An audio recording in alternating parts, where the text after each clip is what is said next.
Clément, I am thrilled to have you on the Joy of Paddle. This is the kickoff session for the fourth season, and your trajectory into paddle has been nothing short of phenomenal. Finishing in the top 100 in the world after only starting 5 years ago. But for those of us who don't really know you, let's start with who is Clément? Yes, hello. First, thanks for having me. I didn't know it was for the fourth season, so nice to be here.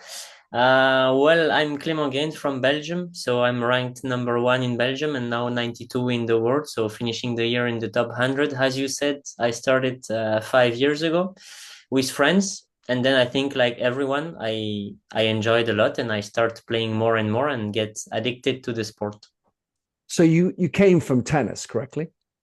Yes, correct. Well, I came from hockey on grass. I'm from a family of hockey players, so everyone in the family play hockey on grass. But then I started quite early to play tennis. I had let's say a small tennis career. I reached number 245, I think it was 2016, and then I stopped due to injuries, and then I came into paddle. One of the interesting things about paddle I've been observing is that there are many different sports that can work well within paddle. It's not just tennis players. I think of, like you say, hockey players. I've already had another hockey player on Okay. my show, and football players. Which do you think has helped you the most, and which maybe has hindered you in your past? To what extent did hockey help you with your hand-eye and these things? Yes, we have in the national team as well one player coming from basketball. So I think, well, it's maybe more difficult, but it can be some people coming from that sport as well.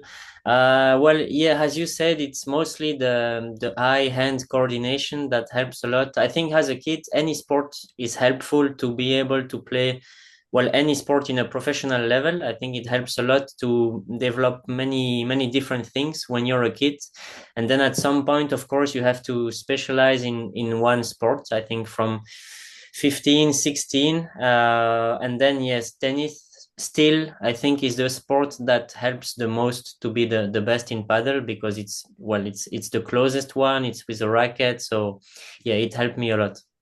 Well, the funny thing, of course, Clement, is that sometimes tennis can be quite difficult to unwire, and you have Yes. these habits about certain types of plays and certain types of shots that you've spent years drilling into yourself, and it can be difficult. How did you find that transition from tennis into paddle?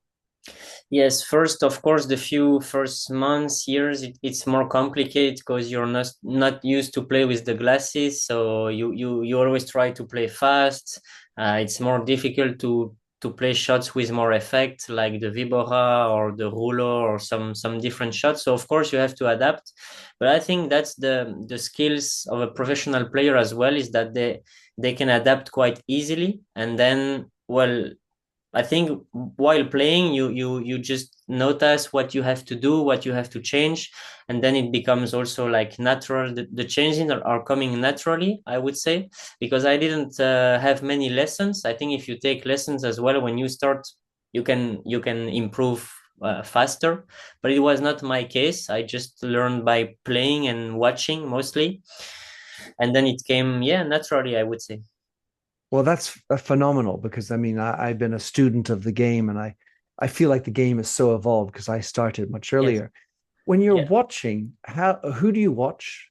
How do you watch? How do you integrate what you're watching? Because there's not a lived experience. No, of course, but I think by watching, if you watch many hours, of course, it's not just one match, but then you see the tactics, you see what the players, what where they play, how they move, how they recover the net, where they replace themselves in the court, and then when you go and play yourself, I think I just try to do a little bit what I saw on TV. And then, yes, by playing with better and better opponents, you also get used to the speed, get used to what you have to do, and you realize what you do well, what you do wrong. And yeah, I think it can comes that way. Well, it's remarkable how we all have different learning patterns because in the end of the day, a lot of people watch, especially the Yes. men's paddle and say, "Oh my God, it's great. Oh, I could do that." or he missed a ball like I miss a ball. He's only perfect. Hashtag he's imperfect like me. Yeah. But to be able to comprehend the times when you hit slowly, you just powder the ball back, Yeah. patience, then snap. That moment of decision making, is that something that you can observe while you're watching? I think a little bit, but I think that is also quite personal to every player. The moment where you want to change or do something differently, and as you said, paddle has evolved a lot. Now you see, I think now a great player to watch is Galan, because he's like what is modern paddle.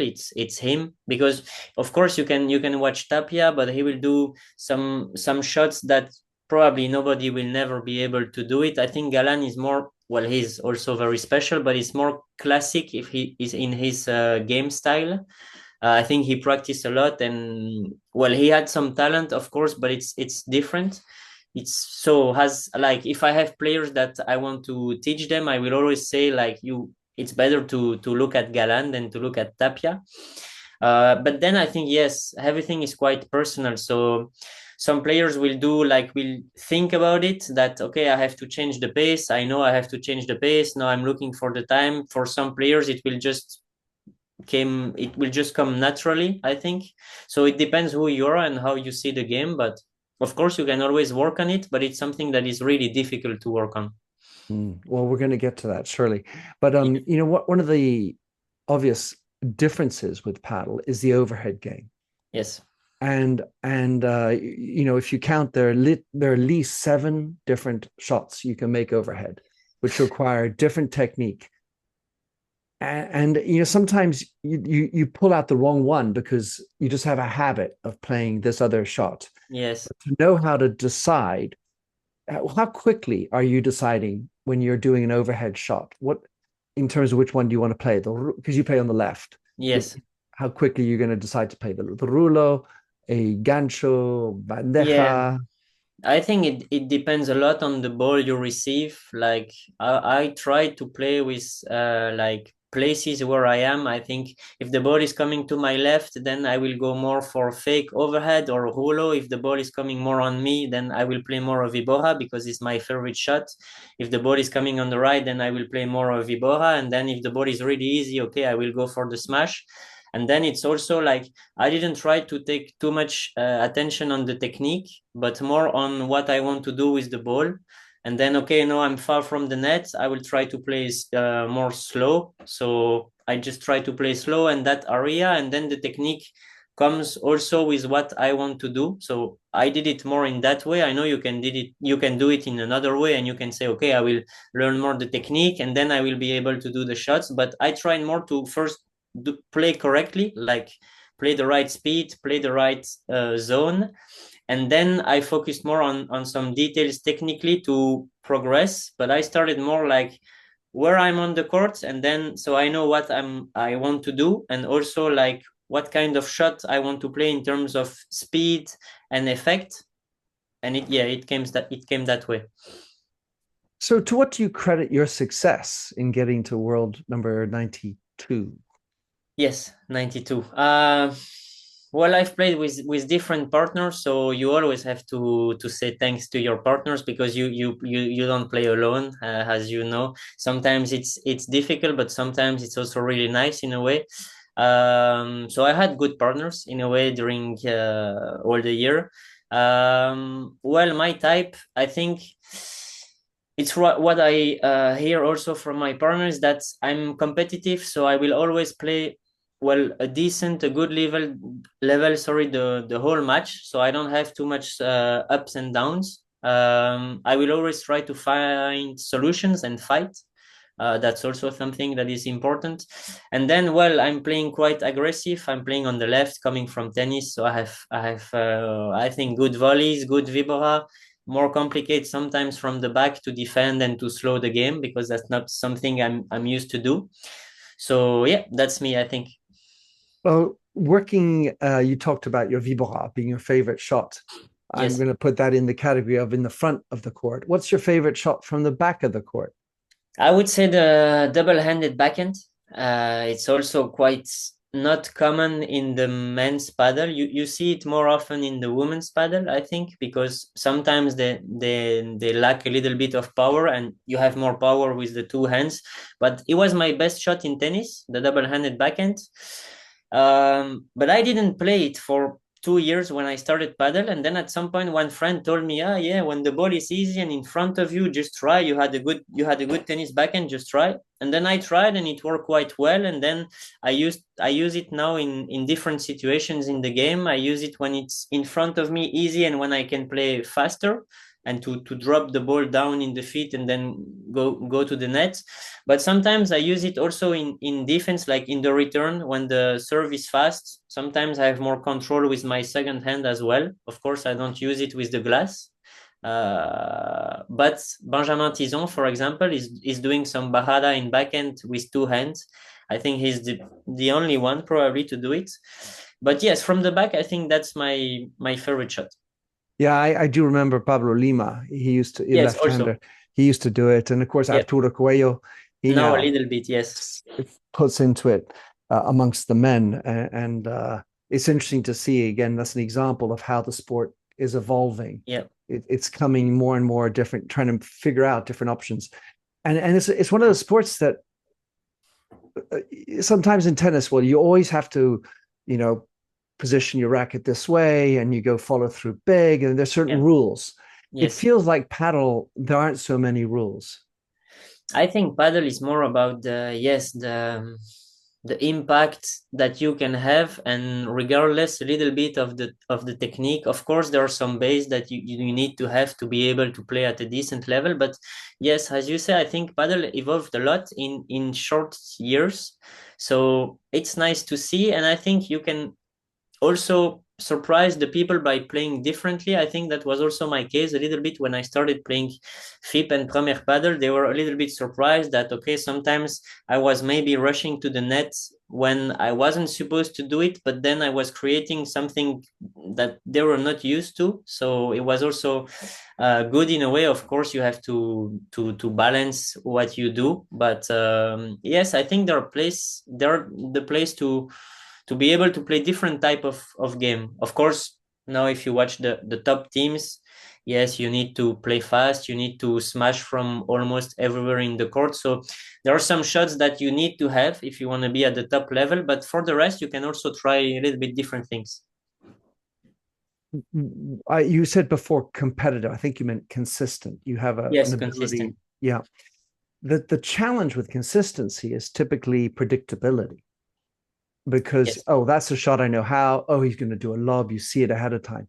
It feels in today's game that there's increasingly a need for more deception. Yes. The ability to say, well, I'm going to show you this, but I could do three different things. Is Yes. that something that you feel is newish or has always been there?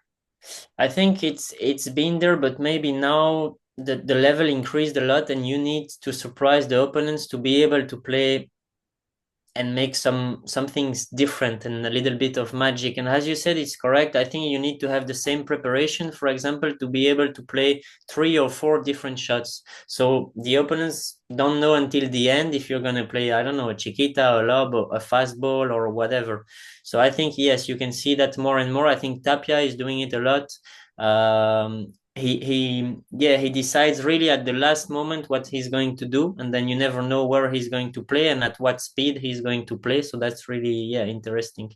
But I think, as you said, I was consistent, but I think you can be consistent, but you have to avoid to be predictable. So you don't have to play the same game style always, because that's also consistency, but that's yeah. So In the small amount of coaching that I do, and I play, I don't know, 5 times a week, one of the things that I'm constantly thinking about is providing that consistency, but also that unpredictability. yes. And the thing that I'm working on often is trying to figure out, when do I decide which shot I want to do? Because if I wait last minute, like Tapia, last second, Yeah. well, for me, that's an invitation to screw it up. True, but that's what also I think that's the difference also I think between like a good player and maybe the best ones. Well, there you go. I guess I'm not top yet. You mentioned that you came quickly addicted to paddle when you Yes. started. I'd be interested to hear from you. What made it addictive? What is it? What is it? The component? I hear it all the time, but what is it actually materially that makes it so addictive? I don't know. Yes, you have the way that it's for people, it's fun and it's social, etc. For the recreative players, yes, I understand it clearly. But for me, it was not really that. I wasn't looking for like another hobby or whatever. I just tried, but then I felt like okay, I can improve quickly. It's there are many different type of shots that you can play, so it's not boring in a way. Yeah, and I think that's attracted me to the sport. Mostly it was the game, the tactic of the game and the way that you can change everything and play a lot of different shots that yeah attract me to paddle. Right. Well, obviously, you also said you play with a partner, and as we know, and of course, that's quite important. Two questions. First is how do you find the right partner for you? What in the pro level, what is it that you can look for? What do you because if you say I want to play with, let's say, Cuello, it's unlikely it's going to work. He's going to No. say, I got some other choices. Yeah. So there are limitations to just how far Yes. you can. What are you looking for, Clément? Yeah, it's a complicated area. Of course, you always look for the best partner in terms of ranking and level because the ranking helps you to enter the tournaments, maybe be seed in some tournaments, maybe enter. In my case now, I'm in qualification of the Premier Padel. So if I play, for example, if one guy that is ranked 35, 40, maybe I will enter directly the main draw. So you're looking at the ranking, of course you're looking at the level, but the level is also subjective in a way. So you ask also other people or your coaches to give you an honest opinion on this type of players. Of course, I play on the left, so then I look for players on the right. So at the end, the amount of players that I might play with is quite limited because if I ask someone that is ranked 50, I'm now 92, he will say no. He will say, look, I think I have better options. I can enter mates. And I understand it's normal. So I can maybe look from players from 75 to the lower I can. But I will also, in a way, not be interested to play with a player that is ranked like 200 because with him, I will not be seed. And maybe his level is not that good also in a way. So at the end, you always look for maybe players that are 15 places in front of you till 15 places behind you, and especially players on the right because I play on the left. So at the end, it's maybe 20 players that are potential partners. So it's not that much. And then you look also at what you are looking for. I mean, for example, I'm a left player, but I don't have a so good smash. Like I don't smash portes or to make it come back so easily. So maybe I will look for a player that has that type of smash. Maybe a left-handed, it will be more easy, but there are not so many. Or maybe a right player, but that has a good smash. So if the lob is short, maybe he can come. But that's discussions I have well with myself alone and also with a coach. And then you can also look at okay, which academy is he practicing? Maybe I can practice with him more easily. Well, is it a good friend? Maybe we can speak the same language. I don't speak so well Spanish, so for me it's also more difficult in a way to play with Spanish players, and there are mostly Spanish and Argentine players at the top right now. I hope, and let's see, maybe it will change, but for now it's like that. So yeah, that's how you look, and at the end you just try to call the players or text them and say, okay, what do you want to do? How do you see next season? Do you want to try a few tournaments? Do you want to play the full year? And then yeah, it's just between him and you. Well, when you put it like that, Clément, you say I want a right-sided player who Yes. has a portres that's Yeah. within the next 20 spots or 15 Yeah. spots. I mean, we're down to one or two. It comes down to if you're looking for specifically a right-sided Yes. player. To what's because when you say I don't hit so well the portres, which is Yes. the classic shot, I'd say, Yeah. in the men's game. To what extent do you feel married to playing on the left? Have you tried playing on the right? Is that something you'd would dare to do or not? Yeah, that's the thing. It's true. I always played on the left because when I started, I was coming from tennis and mostly, okay, you have good volleys, you have quite an offensive game, so it will probably more suit you the left side. And then I had quite fast, let's say, a good level in Belgium. And then so if you want to control more the game, then you have more chances to do it on the left. I wanted to win, of course, as every player. So I felt I had more impact when I was playing on the left. And then I quite fast became between the best players in Belgium. And so I felt, yeah, I need to play on the left because that's where I will win most matches. So that's how I ended on the left, but I never really tried on the right. And maybe my game style now will suit more on the right, but I have 5 years, sorry, of paddle on the left, and I have zero on the right. So it's really difficult also to start again.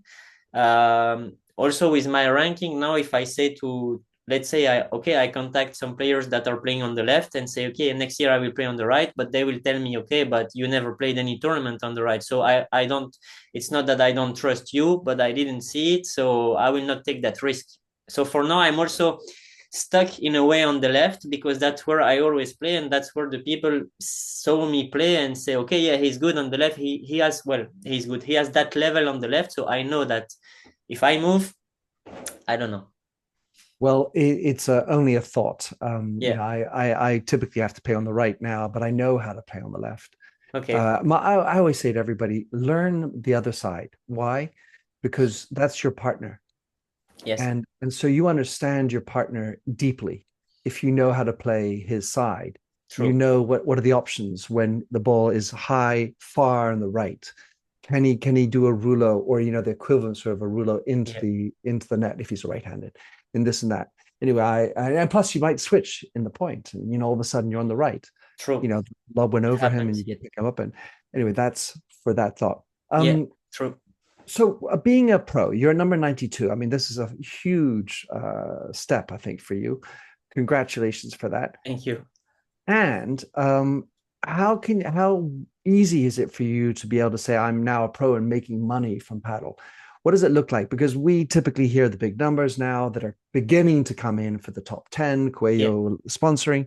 What does it look like at your level? You're going into the qualifying Yeah. rounds.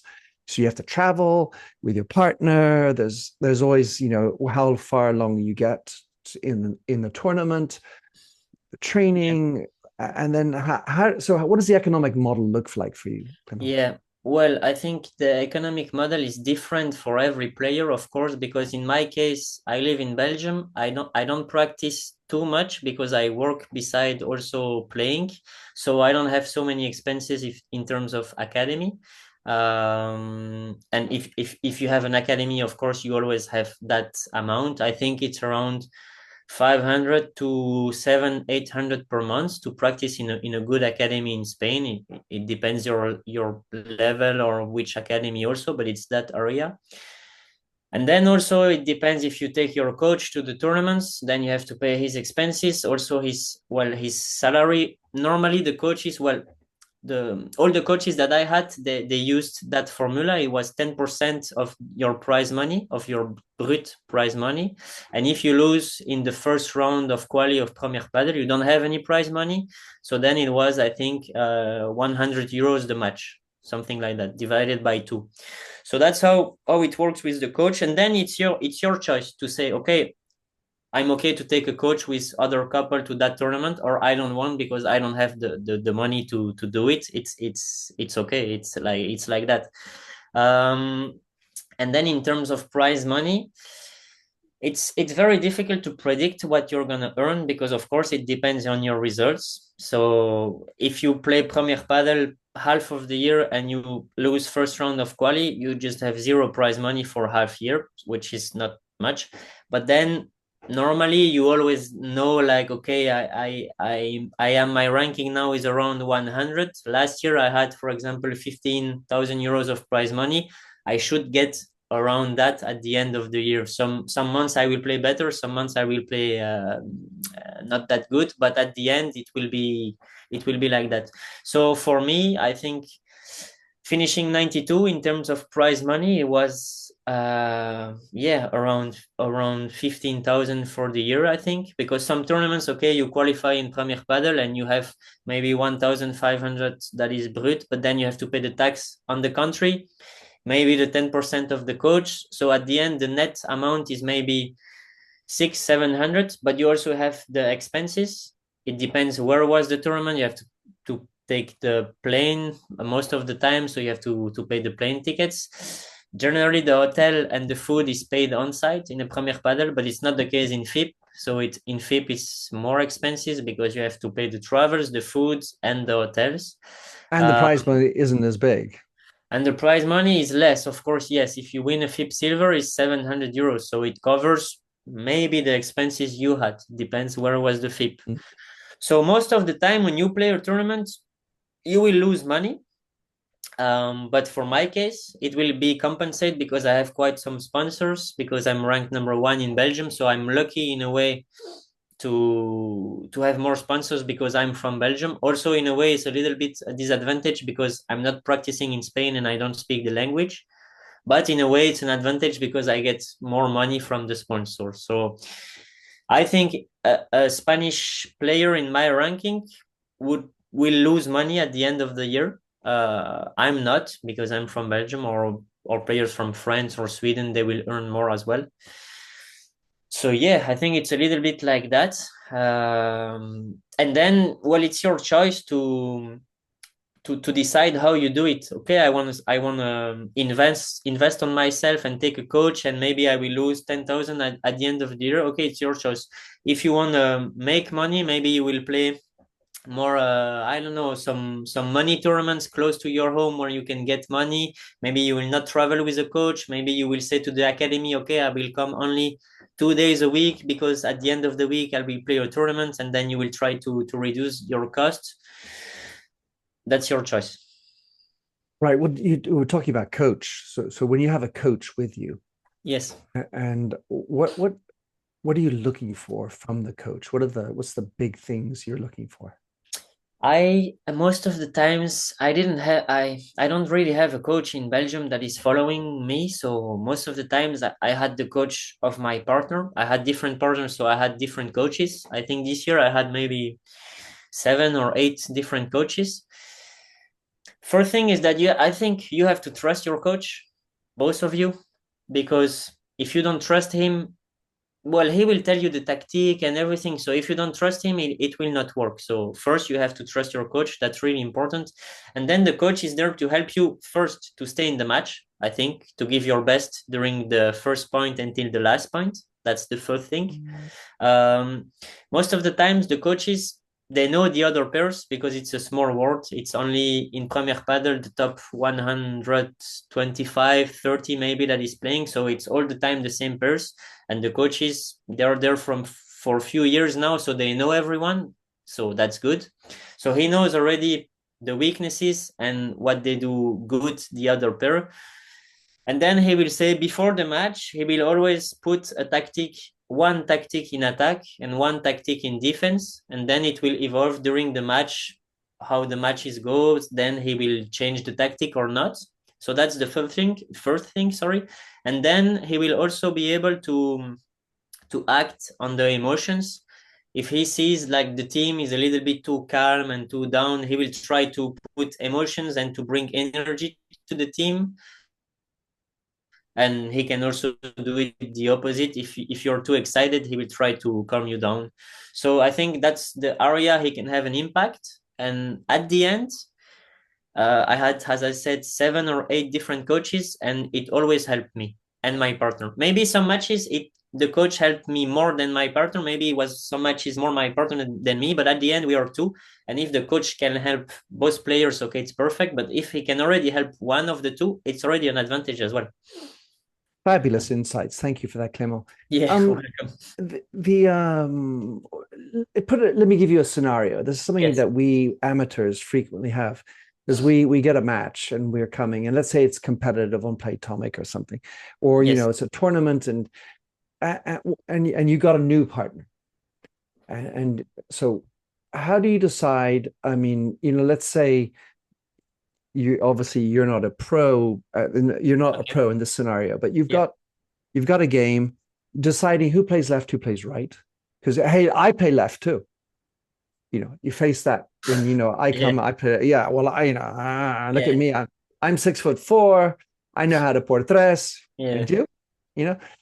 So dealing with the sides, and then what else do you really think about when your first conversations with your partner? Well, that's tough. Of course, if you arrive to a game and you both want to play on the same side, then to decide, it's difficult. I would say just put the best player on the left, but if if you don't have an objective ranking or system that can say, okay, he is maybe better than the other one, then it's difficult, of course. And then I think when you start with someone that you don't know, you just have to be really positive and don't speak too much about him, about what he has to do or something like that. Just play, be positive, and then you will see what you can maybe adapt or evolve a little bit. But firstly, you don't know the other person, if he's maybe if he takes the things maybe personally, maybe not. Some people, they're willing to listen, some people it's more complicated. So first I would say to be a little bit neutral, to see how it goes, and then maybe, yeah, you can try to talk. But as I said, I would say not to complicate too much the tactic. Stay really simple, stay positive, because at the end I think every player is a human being, and it's always nice to receive positive feedback and to hear nice things, so it will always help. Of course, you don't have to fall into that area, or you just say the positive and then he's like, hey, okay, so I play good, I don't have to change anything. No, it's not the case, but it helps to be positive, I think. Yes. And what about communication? So you can communicate positivity. Let's go. Yeah. Don't worry, not a big deal. What about the thought I'm thinking of is with regard to the ball's up in the air and your partner's hitting the shot. How do you call? And it's one of the things I regularly talk about when I come on the court. And to my sort of sometimes horror, there are so many players that have no idea. Yeah. And yet I have to, I mean, in my opinion, it is absolutely vital to success to be able to help your partner to know where the opponents are while they're hitting the Yeah. ball. True. I think first you have to start with just me or you. First, like, Yeah. just talk to know who takes the ball. That's the first thing. Like, okay, you want to play the ball, say me. And say it too many times, maybe, but it's better to say too much than not to say it. So first, like, you have to agree, okay, and the first person that said something, we listen to him. If I say me and then he says me also, it's me because I said it first. So you have to follow the first talk. And then about the position, that's already more difficult. In amateurs level, they don't know so much about who they have to speak, how they have to speak. So I would say if they can just say that he's at the net or he's back, the player in the diagonal of the partner, that's already enough, I think, to start. And then you can complicate the things, but that's already enough. Well, this is one of the daily battles in my amateur Yeah. world. But when you are the ball's up the sky, what do you want your partner to tell you? Because we have different styles. You want to know who's up, who's back, especially when Yeah. it's one up, one back. If they're Yeah. both up, it's up and back, Yeah. or cheating, when he's trying to cover the rulo. Yeah. But what about when one is up, one's back? What do you prefer? I There are different type of players. They do it differently, some pairs, but I prefer to know who is up personally. Just the person who is up. Yeah, just the person who is up, and then then I know the rest. It's okay. And Because you can sometimes use they say, okay, this guy is back, let's say a right back. So the guy on the right is on the back.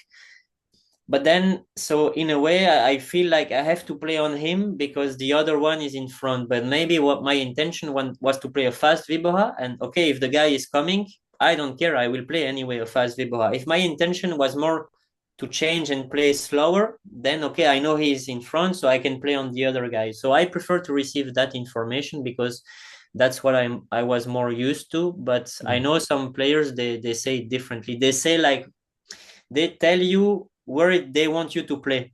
So they right. say, okay, left is back. So they want you to play on the guy on the left. So Yeah. they, in a way, they made you play what they want to do, and personally I don't like it so much when it's that way, but it's personal. But I mean, and this speaks to this notion of having that communication in the first place, talking through how you are, what you're like, building that trust.